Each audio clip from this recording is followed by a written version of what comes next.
亲爱的观众朋友们，大家好，欢迎大家来到天津卫视大型情感节目《爱情保卫战》。接下来我们认识一下我们今天强大的情感疗愈团成员，欢迎大家。大家好，我是俞伯鸿。在爱情和婚姻当中，与其给我山盟海誓，不如陪我春夏秋冬。大家好，我是于继静。爱情当中呢，要讲究平衡，过于主动和过于被动都是一种破坏，平衡才是更长久的。大家好，我是莎娜。婚姻的终极目标呢，就是将平凡的日子酝酿成醇厚的美酒。大家好，我是曹鹤阳。情感生活遇烦恼，打开电视看爱宝。好，大家好，我是曲伟。爱情可以闪婚，但日子不能闪躲。好，那接下来让我们掌声有请今天来求助的两组嘉宾登场，欢迎他们。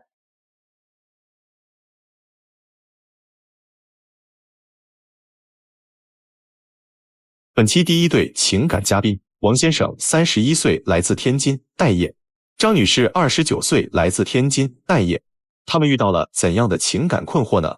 你是怎么看待这段婚姻关系的？就是结婚太快，很多事情没有经历。结完婚以后呢，感觉他变化特别大，和预期中不太一样，争吵比较多。当初的他和爱情都不见了，那我们的婚姻还有必要继续吗？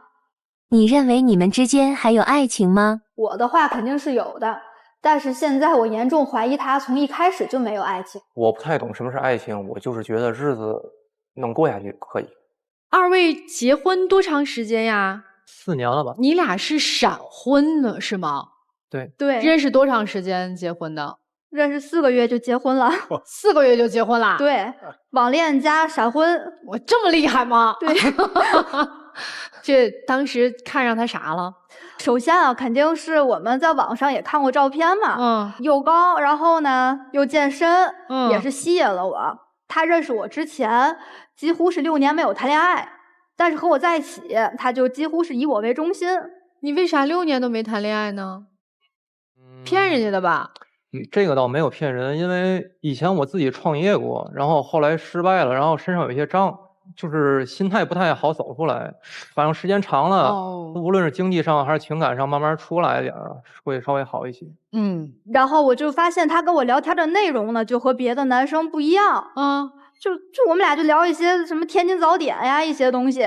俩天津人聊天津早点。对，他就因为我们俩也都是就健身控制身材嘛，然后他就跟我说，哎，我出门了，然后出门看见什么嘎巴菜、老豆腐、油条，哎呀，就感觉真的是就太开心了，就这种。他之前跟我说的，让我就比较打动我的一段话，也是说，如果我们俩是同性，可能也是哥们儿。对，我就觉得，哎，这行，就遇见这个灵魂知己了。他也不图我别的。我之前一直是一个不婚主义者，我觉得就是谈恋爱就可以了。然后如果2个人在一起合适呢，就交往；那不合适就各自幸福吧。然后就认识他了，然后我们俩就交谈了，把一个不婚主义者都给结婚了。对，然后我们俩就见面了嘛，在一起也特别的开心。当时我的话，我的工作一直都不是特别的稳定，就是因为工作的事情，我比较没有安全感。因为我们俩都是独生子女，然后我爸爸又是天津人，天津男的特别会疼闺女，所以如果说一般的男生他对我不好，我也不会打动我。然后他的话就是精神层面可以跟我交流沟通。在我失意的时候，可以真正的做到安慰我。再一个是他能够给我那种安全感。我们俩平时可能就去逛个菜市场，或者说逛逛超市，就特别幸福。这不就是生活吗？这不就是婚姻吗？是的，然后天天就很开心，就结婚了嘛。但是结婚之后，慢慢的他就开始嫌弃我，他就嫌我很凶，他觉得我特别的厉害，老跟别人发生冲突。因为我们家吧，他工作虽然说比较自由，但是可能比我忙一些。所以家里的大事小事儿啊，什么买菜，因为过日子就是柴米油盐嘛，其实都是我在负责的。我婚前花钱也是挺大手大脚的，婚后虽然说咱不缺钱，但咱也不能瞎花呀。我就爱吃炖肉，我就去买那个五花肉。到了店了，跟我说那个是最好的五花肉，挺贵的，30多1斤。我回家一切开一看，2/3全都是那种猪脖子肉，或者说是淋巴肉。我越想越生气。我就要下楼，他说你那个端着超好的肉干嘛去？我说这个你卖我五花肉，那这都是猪脖子肉哪行呀？或者说是淋巴肉，我找他换肉去。他说我跟你去，我说你不用，他说算了，我跟你去吧，他就阴着脸就给我下去了，然后店家就退了一部分钱，然后我也认可，退完钱之后我们就要走，然后那个店家就开始骂我，就说什么那个我不懂，好肉还非得退，就是周围好多买菜的嘛，我就跟他那据理力争，说我花30多块钱，明显这个就是这个糟肉，我就把这个肉给大家看。就这样，我就和店家发生起了争执，他就在旁边一句话也不说，然后就拉我走。然后回家之后呢，他就教育我说：“那个你没看见吗？人家卖猪肉这么长一大刀在那儿，那个切猪肉的，你还跟人家争。首先我不是主动说的，对吧？但是而且那么多人看着呢，那我回家憋这个气，我也不能跟你撒呀。”但这个只是一件事。结婚之前我感觉他特别小巧玲珑啊，特别安静啊，然后也很会照顾人。但结婚之后，就突然之间脾气差了好多。但是我也没冲你发脾气。还有一次，我说你给我交300块钱话费，他就给我看去网上那个60带100，那180就能充300，我们就花了180块钱。然后到晚上我说，哎，我这话费还没到账，他说有延时5个工作日，我就没当回事儿。等到月底，那个公司给我发消息说我欠费了，我说这都1个月了。你这个充美国都到账了吧？这个结果吧，他说那我看看吧。一看被骗了，然后那我就得维权呀。那我话费没到，我白花180，对吧？这个是我的合法权益，我就跟那个客服也好一直在打电话，然后解决这个事儿。他就说你能不能别在家说这些事儿？我说这不是你受骗了，然后我去把这个钱要回来，维护我的权益吗？就后来演变成，只要我一跟别人打电话或者是干什么，他都会躲我很远。为什么呢？就是你觉得你老婆的这些行为对你造成了什么影响呢？就是我一听见他跟别人争吵，我就是发自内心的特别的烦躁，就想赶紧离这个是非之地远远的。但是他是在维权呐，正当的维权呀。但是正当的维权，但是有些事情不是说你努力它就有结果的。其实你是在逃避吧？对，他跟别人一般发生冲突的话，我基本上不会参与。对，有时候还教育我说你这种人就是现在遇着那种真正的恶人，就打你一顿你就老实了。哎，那我问一下，那万一有人要动手打他呢？你还不参与吗？我肯定要参与，因为以前有一次，他突然跟我说，要不咱俩晚上摆摊儿去，那个卖那个冰粉儿。因为那种夜市，他们经常摆，他们有固定的所谓的固定摊位。然后我们俩那天就站了一个新疆大哥的一个摊位，就是一个路灯下面。对，一个路灯下面，他们是烤羊肉串的。然后他就让我们走，然后他就是死活又不走。然后那个新疆大哥真的是又高又壮，比我高好多，还特别壮。然后因为他卖羊肉串得切肉，他在3轮车旁边有一个这么长的一个大砍刀，就在那儿别着。但是我当时又没说话，我当时砍肉的又不是砍人的，我只是默默的把他拦到了我的身后，但是我也是一句话没说，我只是默默的把他拦到我身后。我心想，真是爱打那也打我呗，我还是恢复的比较快一些。但是对，这是保护，这是保护。对，虽然我觉得我没错，但是确实吧，他要是烦的话，我也顾及到他的心情。对，这是观点不同。对，我也会收敛。其实最让我伤心的，或者说我们俩的。最大的问题，我想要的是爱情，而不是婚姻。他是跟我说，他爱我，所以说我就决定嫁给他，和他组建一个自己的家庭，有了这个婚姻。之前的话，他从早到晚，只要不在工作，都会跟我聊天，就告诉我在哪儿啊什么的，给足了我满满的安全感。但是慢慢的，随着他和我的相处吧，他慢慢的越来越烦我。每一次出现问题，我和他就坐在我们那个沙发上，茶几儿这儿坐一个那儿坐一个就聊。刚开始他说 OK 行，然后我就哭嘛，就很激动，然后聊了有很多很多次。后来发展到一到家里，他就忙自己的事儿，我一叫他来聊他就烦。我说你现在这么讨厌我，你到底爱不爱我？他说其实他不知道什么是爱情，也不知道。也就是说，间接的给了你一个答案是，我并不像你想象的那么爱你。对，甚至他说我从小就不知道什么是爱情，我也不喜欢这些情情爱爱的东西。然后他说的最伤我的一句话说，我对你不是男女之情。那是他就跟我这么说的。啥情呢？兄弟情啊！他说我也不知道，反正之前是我看见你就高兴。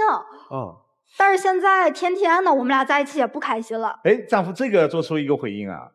我刚开始跟他在一块儿，就刚开始见到他呀，包括刚开始在网上聊天啊，就感觉他是一个挺适合结婚的人。我以前感觉我应该是可以保护他一辈子的。随着时间的变化，就是我白天在外面累了，我没有办法做到不把情绪带到家里，我没有那么伟大，我也没有那么神圣，然后导致我天天就到了家再去哄着他，去跟他坐在沙发上去聊他想聊的一些问题。需要的并不是保护，不是婚姻，我自己家庭也很幸福。那么他在结婚之前跟我说是因为爱情或者结婚，到现在这样发生一些事业上的问题，就对我这么冷淡。他事业上发生了什么问题？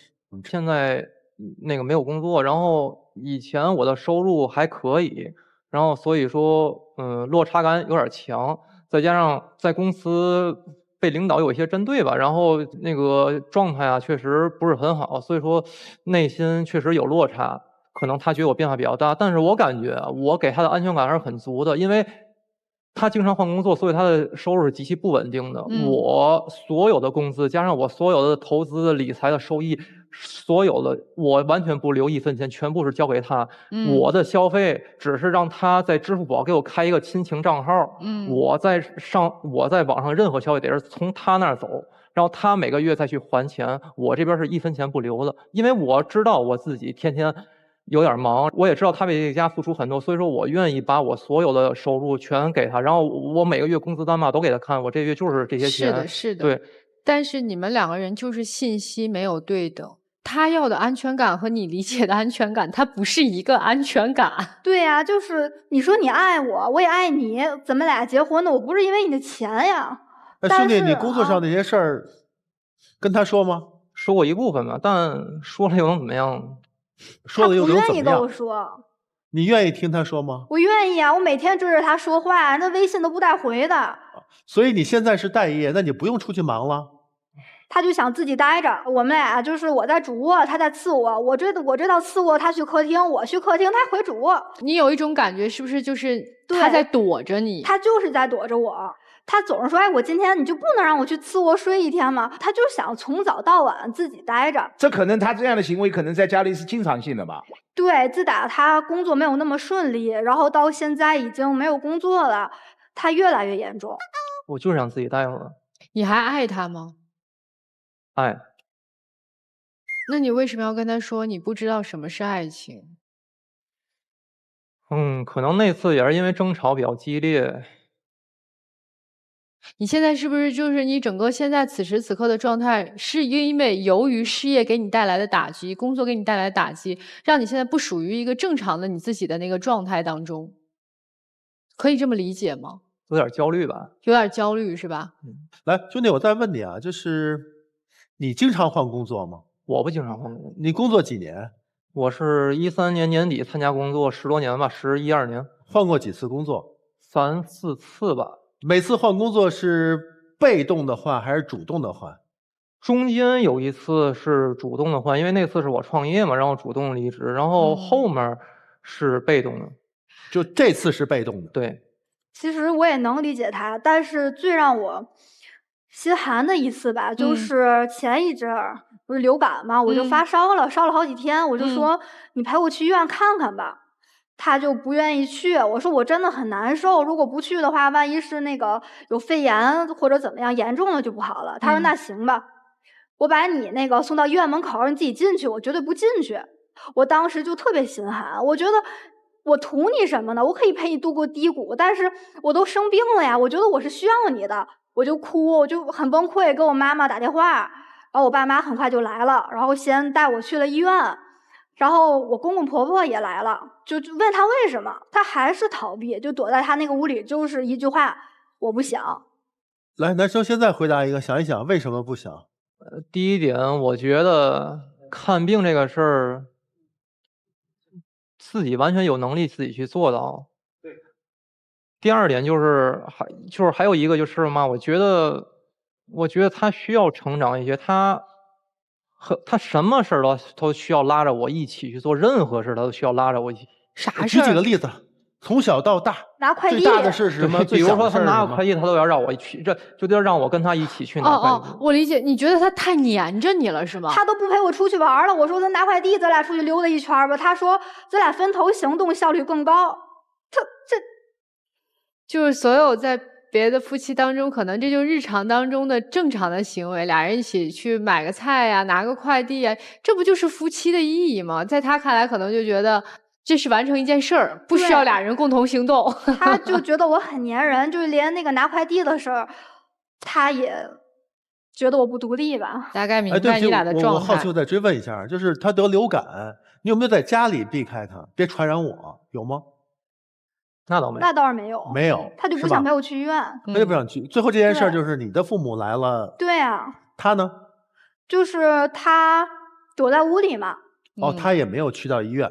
没有，就最后是我爸我妈带我去看病了，然后我公公婆婆来了，就谴责他嘛，但是他也没说什么，他就是说我不想，我难受，我陪你去医院，我就特别难受，但是他难受我非常理解，因为我老公是个事业心挺强的人，不过现在他事业的事情我没有办法解决。就这次流感事件，他那会儿正在面临着什么？失业，刚刚失业是吗？那个时候就是失业边缘吧，就正在马上就要失。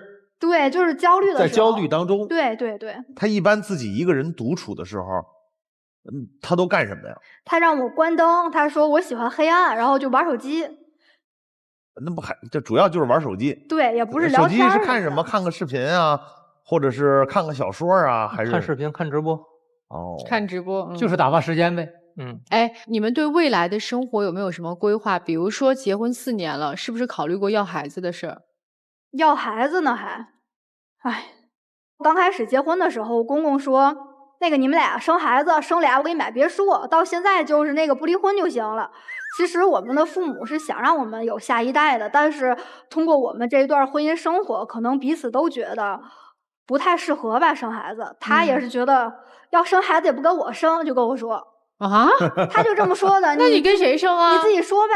这生孩子，我感觉后面事情太多。第一点就是比较自私来说，我感觉我还没有完全的成熟，我目前还没有做好一个当父亲的准备。然后其次，生孩子是一笔很大的一个开销，因为我们家养宠物嘛，从他平常一些习惯能看出来，如果我们家以后有孩子，他什么东西都想给孩子最好，那时候会搞得我压力很大。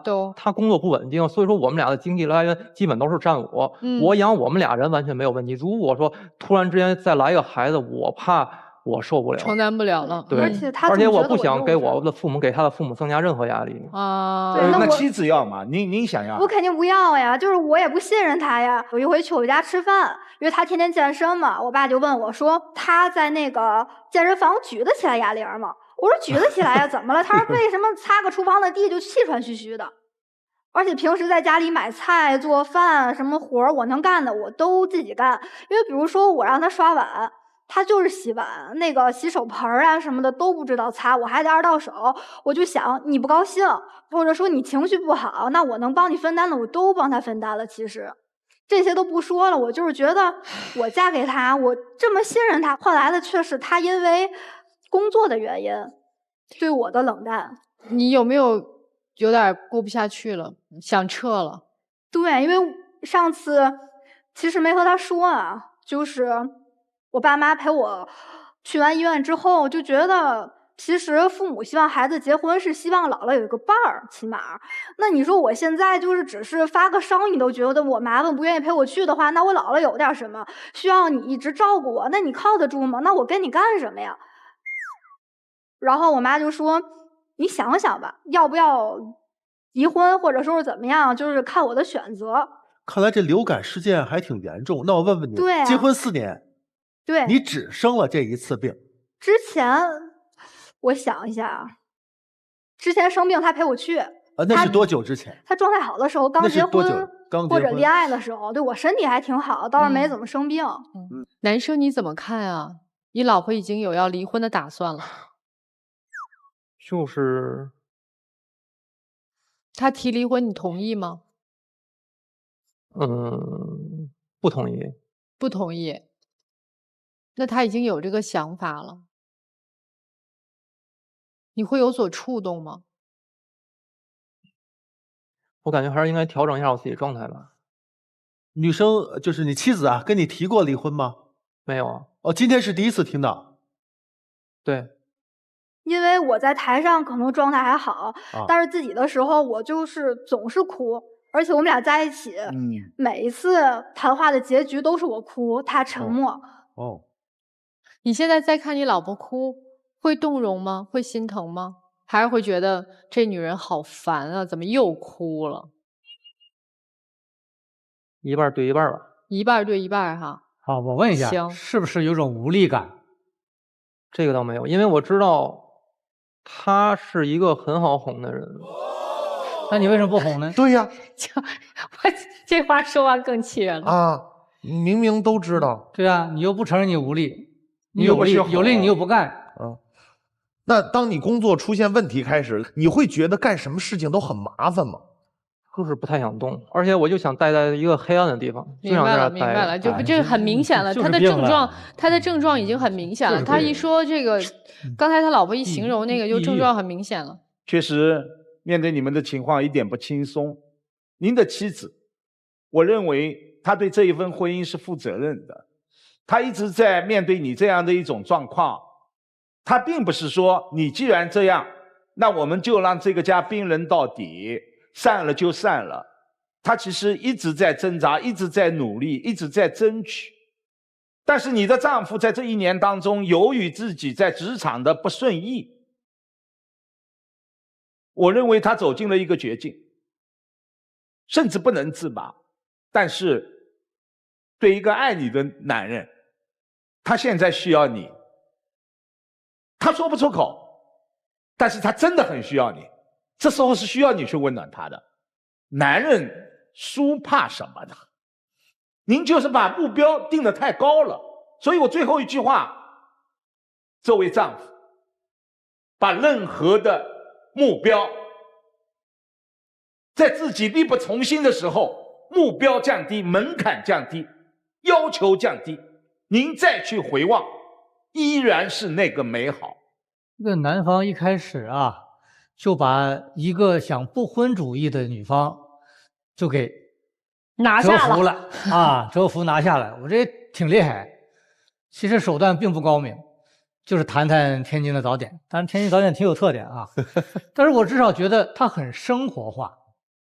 然后前面的聊天，甚至我很喜欢他，很欣赏他，他很懂事，很安静，很单纯，甚至很阳光。但是聊着聊着发现不对了。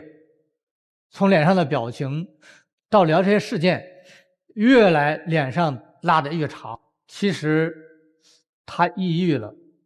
其实我是医生，我轻易不愿意在这个场合上说谁可能是病了。他是病了，之前他不是这样子。那么应该说呢，他的病呢，应该说是累了，累。你看他有叹气，我们叫这个叹息样呼吸。他压力很大，当然我们也得说他抗挫折能力比较弱。那我问啊，女方，如果他病了，你会带他去医院吗？会啊。会呵护他、保护他吗？会，对啊。你现在就认为他这一阶段他病了，等他回到原来状态，他自然也就好了。我觉得最近你们不要再谈什么孩子呀、什么离不离婚呐、未来什么大的事件都不要考虑，只做一件事儿。我如何做能让我开心点？他怎么做能够让他开心点？先把各自的情绪调整好，再来说事儿。情绪不对，事儿不可能永远对，好吧？你们2个人有没有对这个抑郁症有过了解？我是稍微有一些，所以我觉得他可能是有一点像吧，但是一个是和他浅浅的沟通过，他不愿意承认，然后也没太想去。男生有正视自己的这个病情吗？我一个学心理学的，对这个有研究的，我一听你刚才有几个症状已经非常明显了呀，这么明显的状态了，你为什么不去看医生呢？因为医生解决不了我的现状啊。他解决不了你的现状，但是他能解决你的病啊！你的病好了，你只有状态好了，你才能有解决你的现状啊！你顺序颠倒了。但是我觉得，只有我自己把我自己的处境搞顺当，我感觉我没什么事。你看，这就是你现在所在的一个误区当中。你的误区是你觉得我应该先解决工作的问题，工作有了，我的情绪就好了，我这种状态就好了，对吧？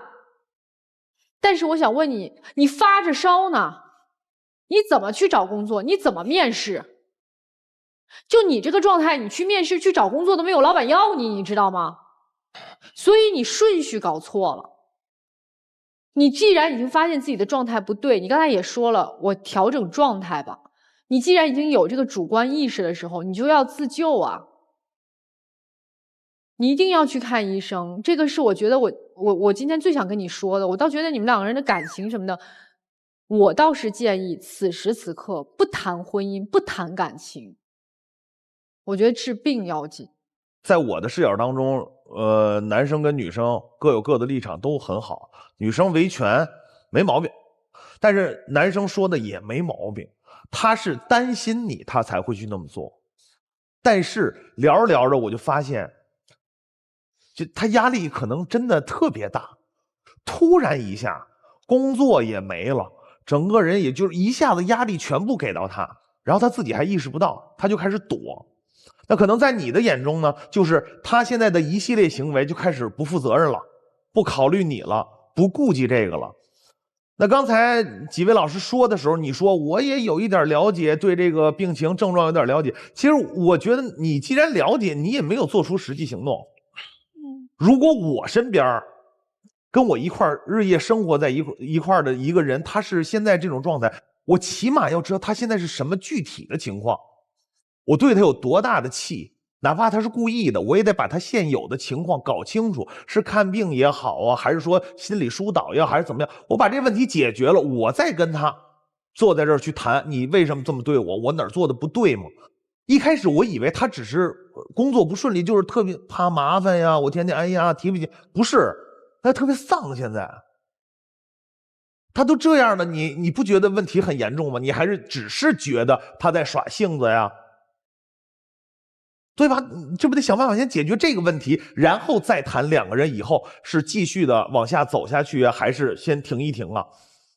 所以我觉得先解决眼前的问题，再决定于以后应该怎么做。毕竟一开始两个人是因为开心才走在一块儿的，而现在卡在这儿了，就要找到问题的源头。那么问题的头出来了，先把这个源头解决，再说后边的事儿。好，说完了，谢谢。我先问问于老师。抑郁症能自愈吗？抑郁症能自愈，但是少数，大多数不能自愈。你要去做那个测试的。对，所以说现在先生还没有去做测试，但是1年了，你想？对，你得评判，你看你诊断到轻度还是中度还是重度？如果是中度的话，是必须要药物介入的。所以首先我们先放轻松啊，就是我们每个人都会有抑郁情绪。但有些人可能就会演变成一种症，对吧？所以说，其实如果说是神经性的，那肯定是要去医院的。如果是因为遇到事的话，我们把它归为心理层面。而我认为，不管多么高明的医生介入，都是只能是4个字：助人自助。真正你自己主体，你要积极的去面对，积极的一种心态，对吧？所以当两个人在婚姻之后，我们就会发现，哎，好像那个疗愈师最佳的应该是对方。闪婚闪的是激情，而守婚守的是性格。明显你们俩性格完全是相反的，一个外向，像一个奔放的火山妻子，一个是内向，像一个自闭的孤岛先生。所以两种截然不同的性格的人在一起，那遇事的判断以及反应以及生活习惯当然是不相同的。但我们如何能守住它？我们去了解对方，我们去包容对方。你已经习惯了频繁的换工作，你觉得没有什么，但是工作之于他来说是一个非常重要且要稳定的时间。所以他经历过3次工作的变化，对他打击就是3次。而你习以为常，觉得这有什么呀？你跟我说吧。但不，他的性格使然，他不愿意全盘托出，他需要自己去舔舐自己的伤口。所以说，我觉得最核心的能够治疗自己的只有自己。最佳的辅助你的那个医生或者老师就是你的伴侣。所以说，如果你们都能称职的去做到这一点的话，任何的问题在你们面前都可以用爱去疗愈。希望你们彼此多去了解，多去呵护，好吗？就这。好，谢谢曲总。待会儿你俩坐那儿好好想想啊，想想我们说的话。好，我们接下来两组嘉宾交换一下位置。本期第二对情感嘉宾，高先生31岁，来自黑龙江，销售顾问；张女士31岁，来自黑龙江，美甲师。他们遇到了怎样的感情问题呢？关注天津卫视官方微博，参与互动，赢取惊喜好礼。精彩节目稍后继续。精彩节目马上开始。你后悔过和对方结婚吗？我特别后悔嫁给他，他特别大男子主义，每次都是以失去一只左手为借口，什么重活累活都甩给我干。要不是为了和他结婚，我不会放弃高薪的工作。对方做的哪件事最让你难过？工作一直浑水摸鱼，也不愿意给我生孩子。每次我和他家里人发生矛盾的时候，他总是站在一旁旁观，然后也不帮我说和。婚前婚后的两种做派。今天谁想来的？我啊，为啥呀？就是他结婚前跟结婚后两种状态。结婚多长时间了？哦，我俩去年刚结婚，不到1年就发现有变化了是吗？早发现早那啥嘛。这个婚姻挺有意思哈，就是一结婚那证一领，哎，这人就变了哈。这好像是一个变心证。对，就是这挺有意思的。这是7年滋养前还有一个缺点大暴露的第1年。那咱就说说吧，这个结婚前啥样，结婚后啥样？结婚前的时候，就是因为他不是少了一只手嘛，然后他说他可以像正常人一样，什么都能可以帮助我，我们可以一起分担。但是结完婚之后他就变了，什么都不做。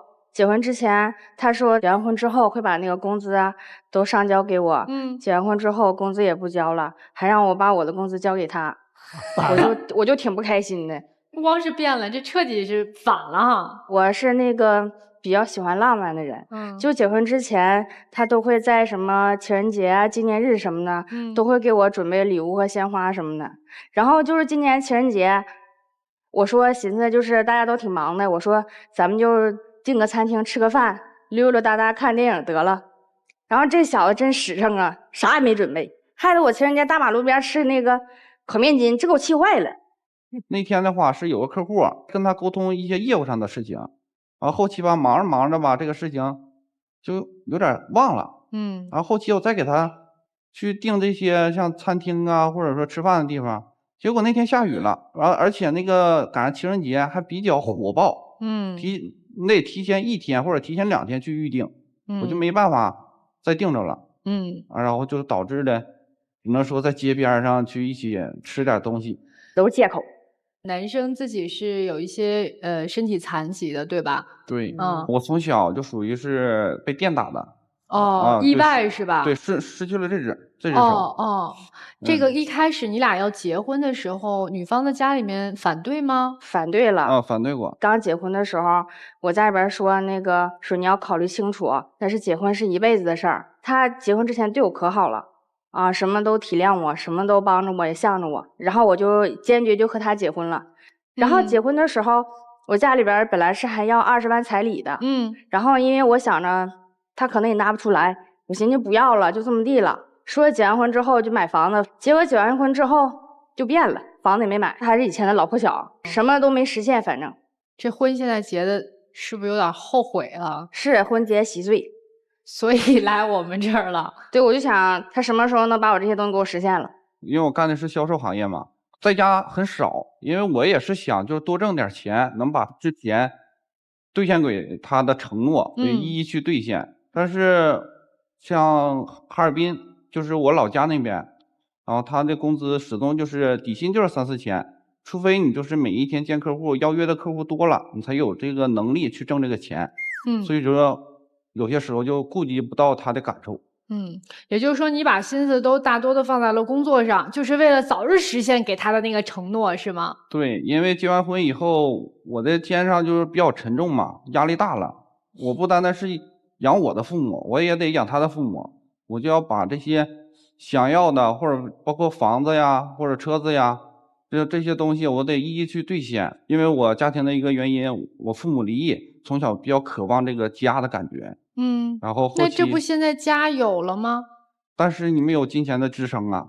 那他所谓的那些浪漫啊什么的，在我俩刚相识谈恋爱的时候，就是这些我都可以满足，但是结完婚以后，我就感觉意义不同了，我肩上的肩膀沉重了。哎呀，我这个还有点不理解，就婚前这个就不是责任，就婚后都变成责任了哈。对，因为婚前的时候我是一个部门的负责人，我俩刚开始认识的时候是，他直接正好来到就是我们公司了，我招聘的人员，时间长了，我俩也就是有这个一定的一个感情了，然后后期慢慢一点就谈恋爱啊，处对象啊，一直到结婚。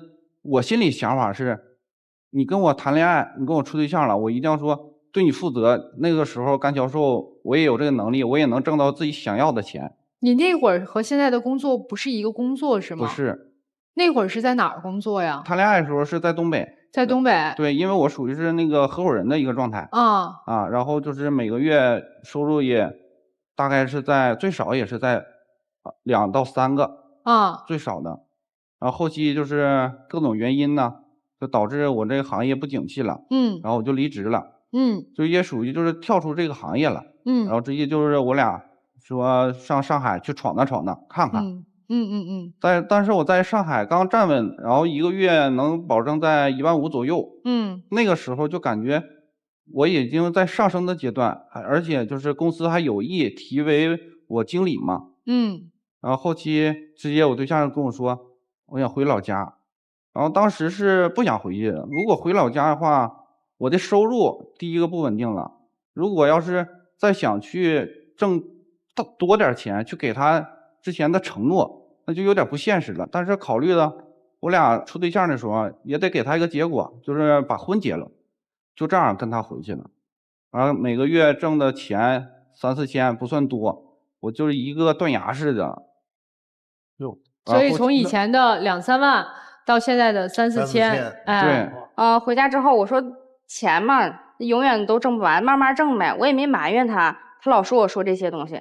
你虽然没埋怨，但是每一次他都会跟我说，哎，家里没有钱了。但是说者无意，我听者有意，我心里的压力会更大一点。那你媳妇儿刚才说你婚前答应说上交工资，你咋婚后不上交了呢？因为婚后吧，就是我干销售这行业，我一直干这个口，每一次宴请客户，就谈一单，都是需要跟客户对接，晚上跟他在吃饭的时候去成这单。如果不跟他吃饭，我手里1分钱没有的话，就是这个业绩我没办法保证的。我业绩高了，我才能说挣到我每个月在东北我能生存下去，就能养活这个家的钱。那我想问一下姑娘，她刚才其实也给你解释了一下，她为什么婚前和婚后有这么大的变化。你觉得这是你心里想要的答案吗？不是，我觉着一个男人婚前说的是什么，婚后就该怎么做。他总是拿以工作忙，说要为养这个家为借口，就是忽略了我的感受。我就觉得不应该是这样的。我记得有一次我们一起出去玩，带着弟弟妹妹，那是结婚前的时候，他就只顾着他自己，他的那个朋友，他那个姐妹，然后也不管我，给我气的，就是一天下来我可不开心了。然后回家我就给他拉黑了，他就因为这个事儿给他气坏了，老跟我提。但是1次2次可以，但是你架不住每一次发生的事情，导致我后期我都找他我都费劲。后期联系上他以后，我说我错了，我就低头我就承认我错了。那最后我不是给你拉回来了？你经常干这事儿吗？结婚前偶尔几次。结婚后有过吗？结婚后也有，但是就是比结婚之前少了一点了。对，好一点。那你大概多长时间找不着他？3、4个小时。因为我当时他拉黑我的时候，我就想去解释到底是什么原因。因为我干销售就有一个通病，就是比较喜欢跟人去说这个事情，把这事情聊开了，说咱们没有什么大不了的事情。他说你认为是大不了，但在我这块他就是很大的事情。每次生气的时候，就是他总不说话，就躺着睡觉，然后也不吱声。他不刚说他是销售，喜欢说吗？他咋吵架的？但是因为我害怕他再给我拉黑，因为我比较渴望一个家嘛。我的状态就是他给我拉黑了，我就感觉这个人要跑了，不是我的了。所以就不敢说了是吧？对，我就保持沉默嘛，然后后期保持沉默一段时间，他就认为我是冷暴力。姑娘，你觉得就是对你老公，除了说他婚前和婚后有一些承诺没做到之外，你觉得跟他在一起生活和相处上有没有什么让你不满意的地方？要孩子这件事情上吧，结婚之后，然后去老婆家没事的时候，老婆总是说要孩子事儿。我说要孩子这个事儿不着急，刚结婚，而且我们现在属于那种发展阶段，那等2年再要，不差这一会儿啊。他就跟我说不行不行，因为我俩今年31嘛，他年龄越大的话，对他的以后身体也有问题嘛。而且我这边也特别喜欢孩子，然后他给我的反馈就是我不想要。我也没说不要，我说过2年再要。你看我身边有孩子的，那养孩子压力多大呀，成天累死累活，就想给孩子攒点钱，让孩子过好一点。那你看他没孩子，你看我那朋友一人吃饱全家不饿，多轻松啊过的。因为他总是想我养他，而不是说我俩一起努力。他没有工作吗？他之前有一段时间是干活，但是干的是时间比较短。之前我们俩在一起的时候，他想让我跟他一起干销售，但是我觉得我干不了销售。那个时候之前在上海的时候，离上班的地方特别远，早出晚归的，我说我适应不了这种工作，都给我累病了，他一点都不心疼我。我也不是不心疼，但是你说如果咱俩一起努力的话，然后相互有个伴，而且我还能照顾他。他现在不努力吗？你现在不是也在做着美甲师，有工作吧？对，现在有收入吧？也不能说只是干销售才是努力。对，他可能适合的技术活，他不适合去做销售。对，因为这个后期我也发现了，然后他干美甲师，然后感觉这个挺适合他的。但是我说，那你得以挣钱为主啊。然后美甲师前期的话，如果你不达到一定的手艺的话，客户不满意是挣不着这个钱的。然后我说你可以就比如说干一些其他的活儿，然后兼职是副业呀，然后做这个美甲师，然后这样的吧，熟悉以后，然后你挣到钱了，稳定了，这样咱俩以后发展会没有那么大压力了。就你这个话言外之意就是你嫌他赚的不够多是不？嫌我赚的少。到这个吧，其实我这块我真没有这么想法，他少赚点无所谓，起码得动起来。这个家不是说我一个人在努力，而是2个人一起在努力。你现在有收入吗，姑娘？有，就是我刚开始做这个才半年，所以它没有那么景气。我问一个有点就是但也是一个很现实的问题啊，姑娘。先生您别介意啊。你其实当年是不顾家人的反对，然后嫁给了他，对吧？对。所以现在嫁了之后，除了你觉得这个男人啊，从婚前到婚后的一些变化之外，你本身在内心深处有没有后悔过这个事儿？有一点，我觉得没要彩礼这个事情就是个错误，因为没有要彩礼，他就觉得我这人很便宜，就觉得我是他的人了，就是什么都可以，就导致他现在对我有点可有可无。他会不会因为自己的这个原因有一些敏感？会。但是在我家人面前，他就不太愿意提这个胳膊的事儿，因为他那个他是可以拿下来的，然后他从来都不会在我家人面前从来都不会拿下来，但是他在自己家人面前他无所谓啊。我总觉得他还没把我当家里人。那你身边的小姐妹嘛什么之类的，或者说你身边的朋友，你看到他们的那样的夫妻的感觉和夫妻的生活，你有没有觉得当时父母劝我的这个点可能是对的？有的时候在某个点，我看到人家那个我朋友的夫妻，人家对象就是哪儿都好，长得也好，什么都好，我心里面有的时候会有个落差，但是一想到他对我好一点，可能那个落差也就没了。但是有一点我想插一下，好，应该说每一次吧，每一次我俩吃饭了，或者说在不经意的时候，他老提他的前任，然后他就总拿我跟他去做对比。他说啊，那个我前男友就不会给我加，你这么加的话，然后他真的高兴。虽然是说在夸我，但是我感觉这个我是没办法接受的。你为啥老提前任呢？你不知道这是情侣之间一个禁忌话题吗？因为对比嘛，没有对比就没有伤害嘛。他比过几次啊？是偶尔一次呢，还是有很多次？有很多次，一个月的话，大概要是算的话，也得有最少7、8次。他每次都会在什么情况下提前男友呢？就是是不经意间还是就有的时候不经意间我就说了，因为他做的比人家好，我就总想提一下，就是他那种夸他嘛，夸他。你是夸他，所以提前男友？对，咱们就说对比嘛。哎，那男士，你能感觉到他是在夸你的时候提的前男友吗？其实刚开始我感觉不到，刚开始我的想法是啥？我说每一个男人，你要是再提另一个男人，你只能是心里有他，一定会是有他的，都是这么想。但是后期的话，在结完婚以后，我感觉他有点转变了。他不说他前男友，但是拿那个，像比如说他男同事啊，或者是家里人的长辈啊，这你能接受是吗？啊，能接受，这没事哈。对，但是为什么要和别人去比呢？这是你自己的选择的男人呀。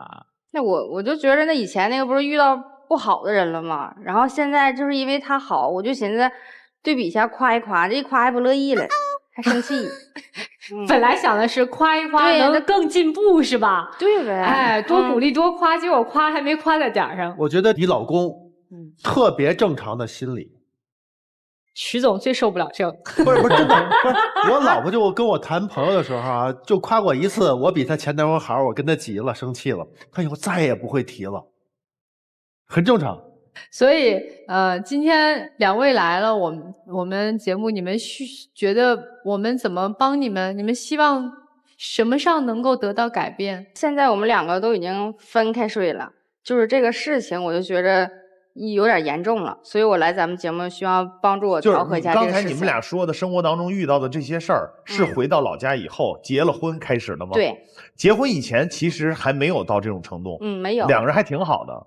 一开始我感觉分开睡也挺好的，因为我晚上有些时候回来比较晚，然后他自己有时候就是睡眠比较轻嘛，我一回来他就会醒，我搁客厅睡也可以，但是他就不干，因为这个也给我。再说哪有人刚结完婚1年都不到分开睡的？他还没认识到自己的问题。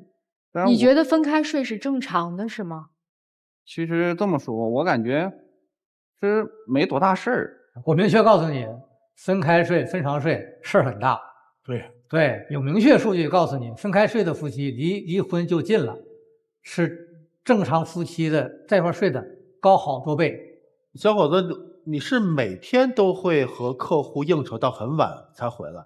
几乎一周大概是在4次左右吧。真的都是客户的应酬？对。所以那你一周大概3天在家，正常回来的时候还分床睡吗？也分开睡了。对，这就不是你晚回来的问题啊。如果说你晚回来了，不想打扰他，好，今天在客厅睡了，明天你不晚回来，你就应该进屋睡啊。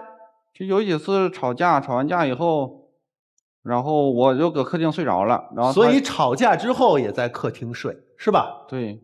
所以你自然而然的就把沙发当成了床，这就成了一个恶性循环了嘛，对吧？三岛老师这不就是冷战吗？它就是一个恶性循环，而且循环到最后，就于基金老师说的，循环不动了。所以看似他们俩表面上好像没几件大事儿，对吧？说无非很多的女生结了婚之后都会抱怨，哎呀，婚前婚后不一样啊，对吧？但他们都没分床睡。对，不是，但是他们背后有很多可能真的严重的影响着他们感情的一些问题在，是他们两个人都没有意识到的。所以今天是女生主动要求来的是吧？对，就想让我们帮你们解决一下这个为什么会出现这样的一些情况，分析一下，也没有打算真的是要想分开的心吧？对吧？对，那男生呢？你今天有什么诉求吗？因为我平时工作的时候，就是说想多挣点钱，因为我这个想法就是这样，我就没在意那么多。也就是说，你压根儿没意识到你俩感情上的这个问题，对吧？对，我就感觉这是小事儿，你平常就是夫妻的话，一点点就好了。你还认为是小事啊？明白了。刚才说到了很多的承诺，你可能在恋爱的时候为了追求他随口一说，但是他心花怒放，他记在心里。但是一旦他发现婚后这些承诺成为谎言的时候，他不是失落，是失望，甚至会绝望。您的妻子，她义无反顾地嫁给你，她是对你的真爱。影响她当初不要彩礼，不要房子，相信你一切的承诺，和你走进婚姻的殿堂。由于您的身体残障，他家庭的反对，他都可以顶过去。为什么现在你认为都是小事情的婚姻生活他顶不过了，要来到爱情保卫战？说明他对你们的这一段感情已经从失望走向绝望了，这还是小事吗？谢谢。这个男方啊，首先我跟你讲，你是娶了一个傻老婆，你自己身体有残疾，她愿意嫁给你，不提供彩礼，她愿意嫁给你。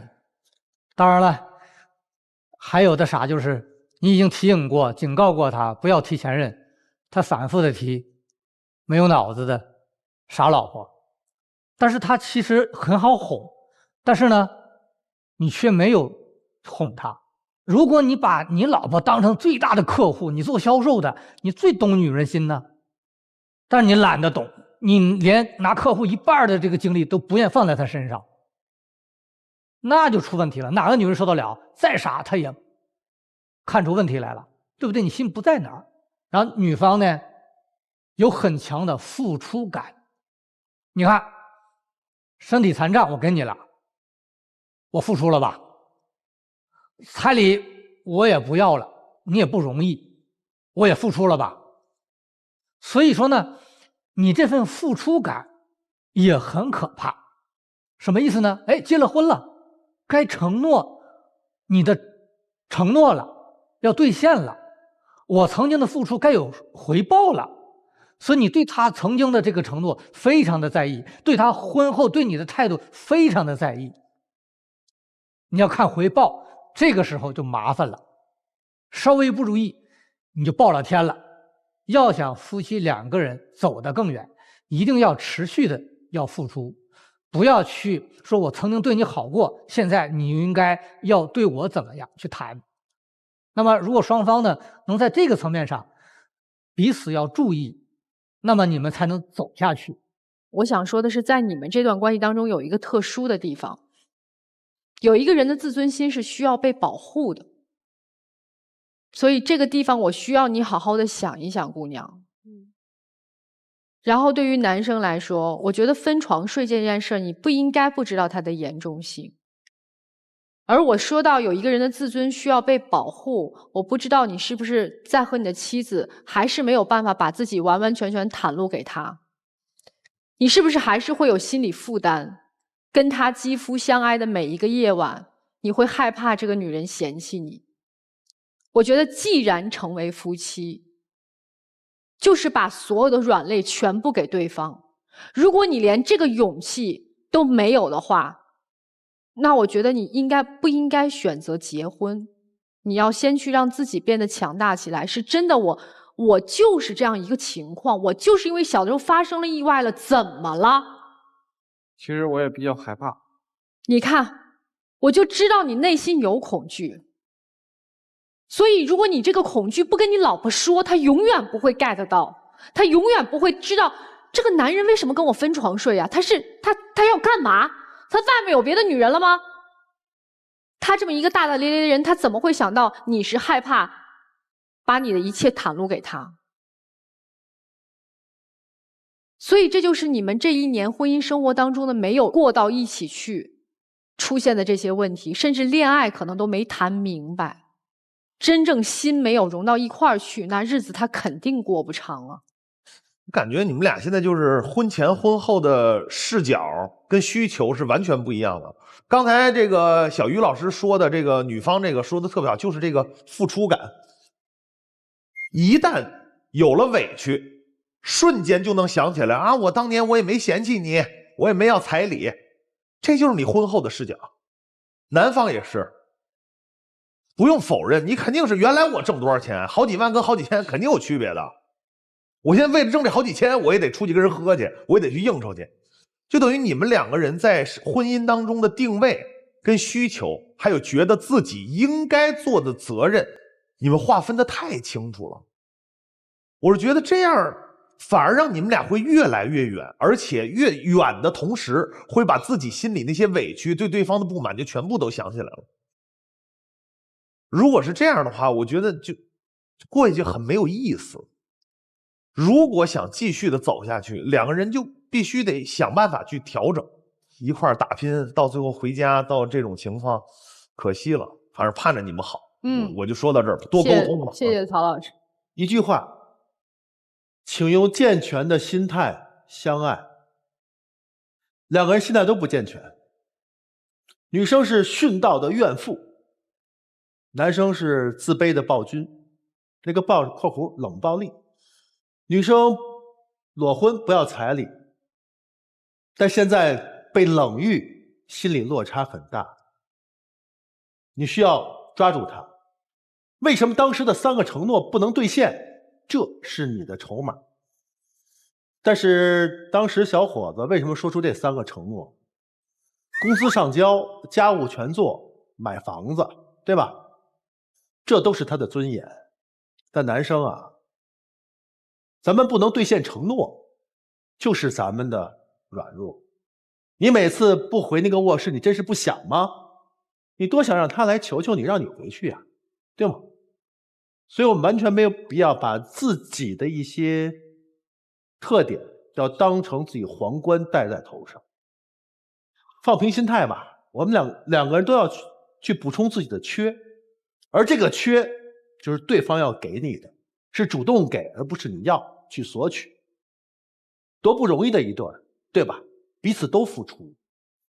听进去了吗？健康的感情一定要有健康的心态。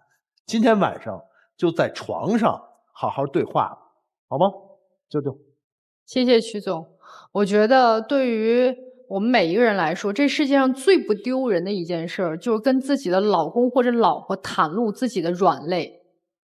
你们2个人要都是一直不好好这样敞开心扉去沟通，把自己真实的想法表达给对方的话，那可能真的未来不长的时间就会真出问题的。心远了，就会有人趁虚而入的。那接下来呢，请我们2组嘉宾回到门后，好好想想老师们说的话，也做出你们的选择。谢谢你们，来，请。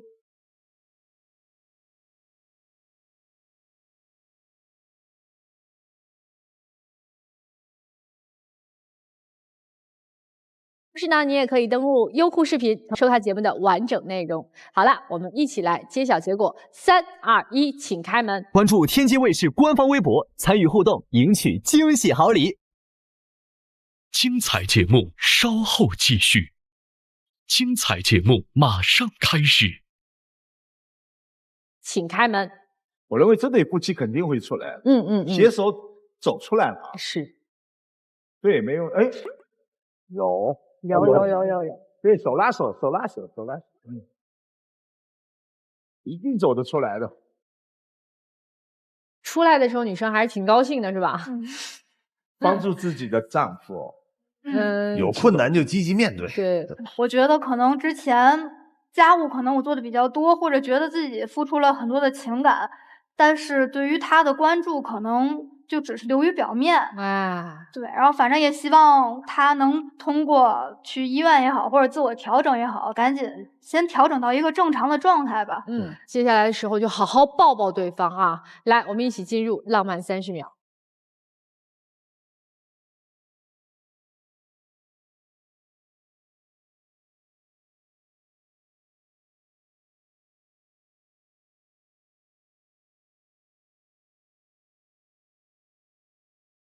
有的时候啊，拥抱比语言来得更可靠。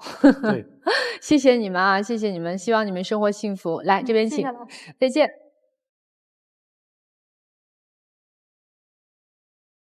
我们一起来看看第2组嘉宾的结果。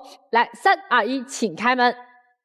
那肯定出来，这对更加会出来了。对，他肯定会出来的。那出来了，出来了！哎呦，你们一 A 给我吓一跳，我以为走了呢。于老师怎么回事？于老师别 A， 我没看到。有什么想跟你老婆说的？有。说吧，给你时间。我会在接下来的日子用行动去证明我之前所对你说过的话，无论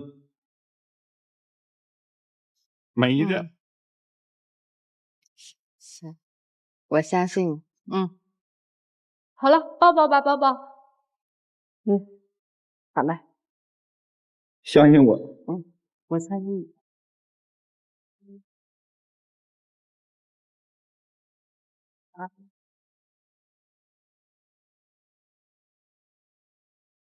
好，请亮灯。谢谢你们啊，祝你们幸福，希望你们的生活真的接下来一帆风顺，都是甜蜜，好不好？好，谢谢老师。谢谢你们来到我们的节目，再见。对老婆多些珍惜。好，记住夫妻一起睡。哎，不要分床了啊！不能了。